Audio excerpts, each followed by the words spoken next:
apa kabar? Assalamualaikum warahmatullahi wabarakatuh. Kembali berjumpa dengan saya Hersman Arif dari Forum News Network.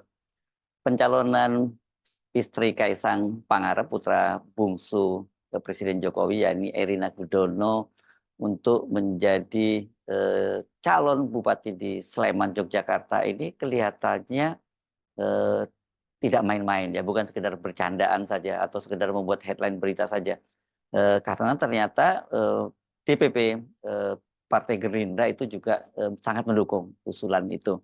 Setidaknya dukungan itu disampaikan oleh Wakil Ketua Umum Partai Gerindra Habibur Rahman menanggapi usulan dari DPC Partai Gerindra Kabupaten Sleman, Yogyakarta yang memasukkan Erina Gudono sebagai salah satu list yang akan diajukan menjadi Bupati Sleman pada pilkada mendatang. Menurut Habibur Rahman bahwa ya memang betul ada aspirasi dari DPC di Sleman, ada teman-teman di Sleman begitu yang menilai bahwa dia ini adalah anak muda yang juga cerdas dan punya visi untuk membangun di Sleman, dan Habibur Rahman menambahkan justru dia melihat Erina Gudono ini sebenarnya sesuai dengan visi dari Partai Gerindra yang ingin mendorong lebih banyak perempuan terlibat dalam jabatan-jabatan publik.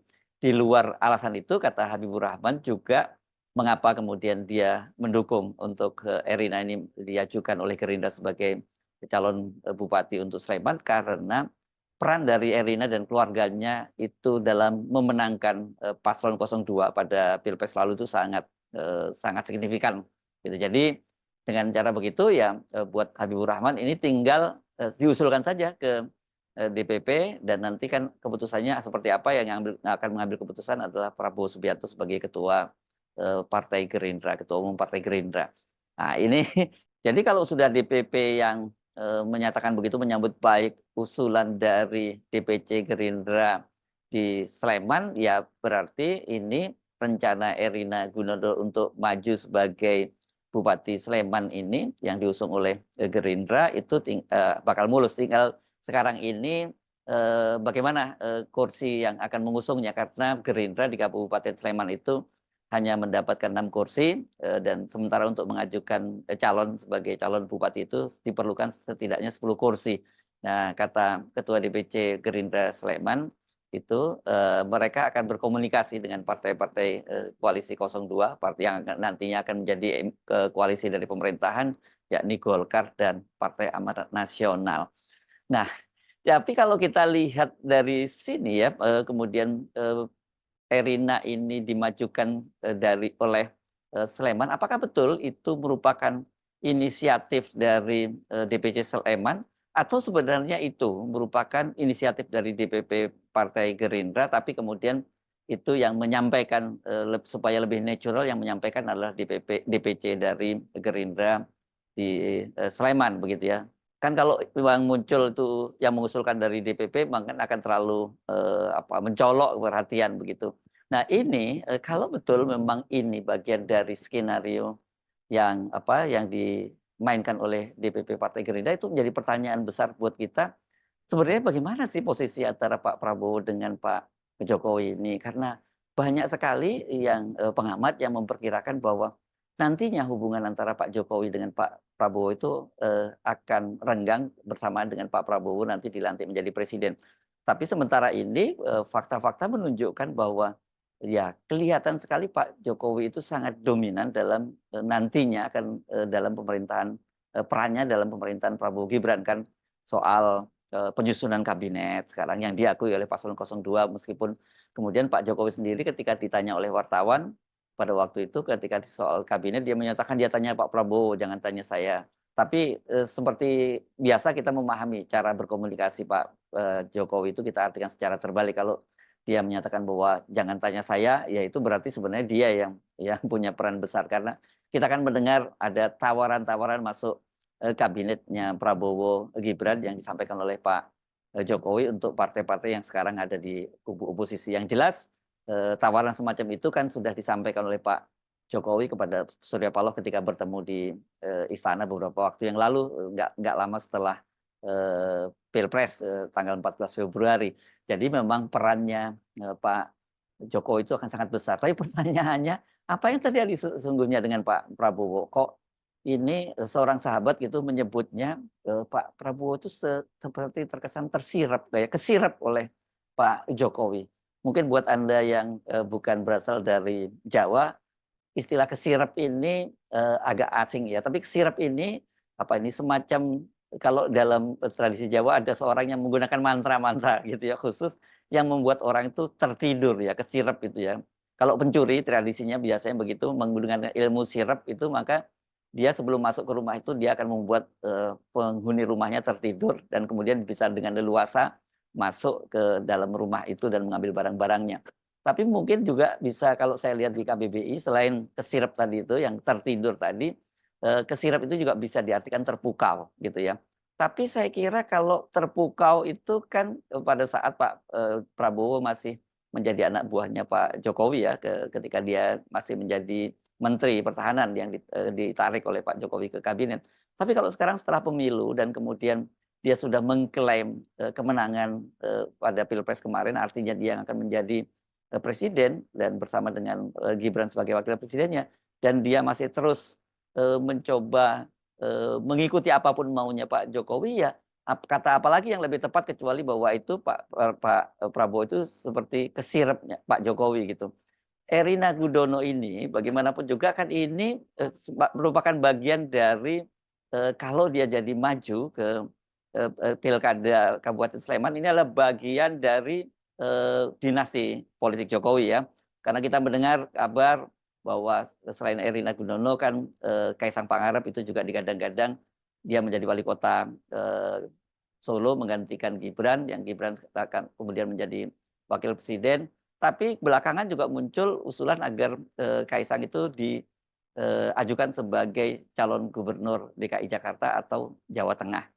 Selain itu di Sumatera Utara juga ada Bobi Nasution yang dipastikan akan maju untuk membidik kursi sebagai gubernur Sumatera Utara.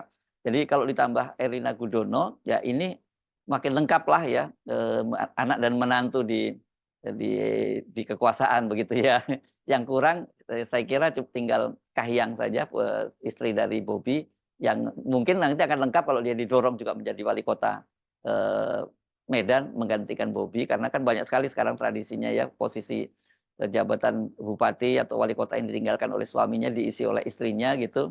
Dan kemudian yang tidak mungkin untuk menjadi pejabat publik itu adalah istri dari Gibran ya. Karena dia bagaimanapun kan Selvi tidak mungkin menjadi pejabat publik untuk sebagai kepala daerah misalnya karena suaminya nanti menjadi wakil presiden. Jadi kalau sekarang ini yang tanda-tandanya yang akan maju ya tadi itu anak dan menantu saja. Gibran sudah mendapat posisi sebagai wakil presiden, kemudian Kaisang nanti kemungkinan akan menjadi gubernur dan kemudian Bobi juga gubernur, sementara Erina Gudono akan menjadi bupati di Sleman. Nah, kalau itu kemudian yang mengajukan adalah Gerindra, tentu saja orang kemudian bertanya-tanya, bukankah dengan posisi semacam itu sebenarnya Pak Jokowi itu akan menjadi ancaman buat Pak Prabowo ya. Seperti banyak diramalkan oleh bahkan pengamat asing juga melihat bahwa potensi persaingan politik antara Pak Jokowi dengan Pak Prabowo itu akan terjadi nanti pasca hasil Pilpres diumumkan. Nah, kalau kemudian sekarang ini justru Pak Prabowo ikut memperkuat keinginan Pak Jokowi mewujudkan dinastinya, apalagi istilah yang tepat kecuali menyebut Pak Prabowo seperti kesirep gitu ya. Ini memang apa ya, ini kultur yang ada di Jawa gitu. Ya untuk meraih kekuasaan juga orang itu melibatkan hal-hal yang bersifat metafisik begitu ya. Kalau di Jawa itu memang kaitannya erat semacam itu. Nah ini yang juga menjadi tanda tanya banyak kalangan ya. Apakah betul bahwa Pak Prabowo itu betul-betul kesirap oleh Jokowi atau sekedar strategi? Karena bagaimanapun juga kan Pak Jokowi itu masih akan jadi presiden sampai tanggal 20 Oktober ya.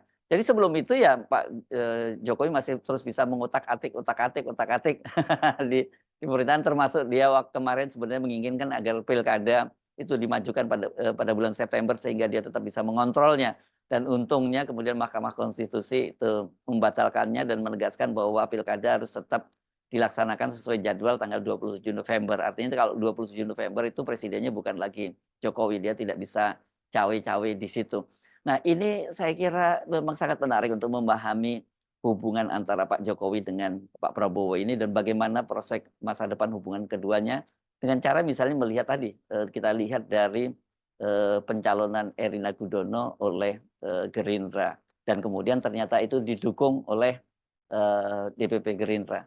Apakah ini semacam sinyal saja dari Prabowo bahwa, saya aman gitu, saya tidak akan membahayakan kepentingan Pak Jokowi untuk sementara itu supaya, transisinya mulus gitu ya, dari Pak, Jokowi ke Pak Prabowo. Sebab kalau sampai kemudian Pak Jokowi merasa tidak nyaman dan tidak aman dengan kepemimpinan Prabowo, maka bisa saja transisinya itu transisi dari pemerintahan Jokowi ke pemerintahannya Prabowo tidak mulus dan itu juga tentu akan menjadi, hambatan tersendiri bagi Prabowo karena sampai saat ini toh selain, persoalan internal Pak Prabowo itu tentu menghadapi persoalan-persoalan, dari, kalangan oposisi yang, makin hari makin kuat. Beda dengan pemerintahnya Jokowi, pada waktu itu yang relatif, civil society itu terpecah belah, sekarang ini kan civil society termasuk mereka-mereka yang tadinya menjadi die hard dari, Pak Jokowi kan sekarang berkumpul di kubu oposisi menghadapi cawe-cawenya Pak Jokowi. Nah, karena Pak Prabowo adalah bagian dari, pemerintahnya, Jokowi ya maka dia jadi satu paket, jadi dijadikan common enemy juga oleh civil society. Ini saya kira penting untuk dipahami Pak Prabowo dan timnya, saya kira sudah paham lah begitu ya, untuk pelan-pelan untuk menggeser ya, dengan begitu biarkan para civil society ini, menghadapi Pak Jokowi, jangan ikut-ikutan di situ. Jadi kalau ada hak angket ya nggak, Gerindra nggak perlu pasang badan lah, cukup diam saja gitu. Sama seperti ketika kemarin Demokrat, pada pemilu dan pilpres kemarin kan, dia berada dalam koalisi, 02, tapi yang dia pasang adalah di baliho-balihonya adalah, cuma balihonya Prabowo, tidak termasuk baliho Gibran.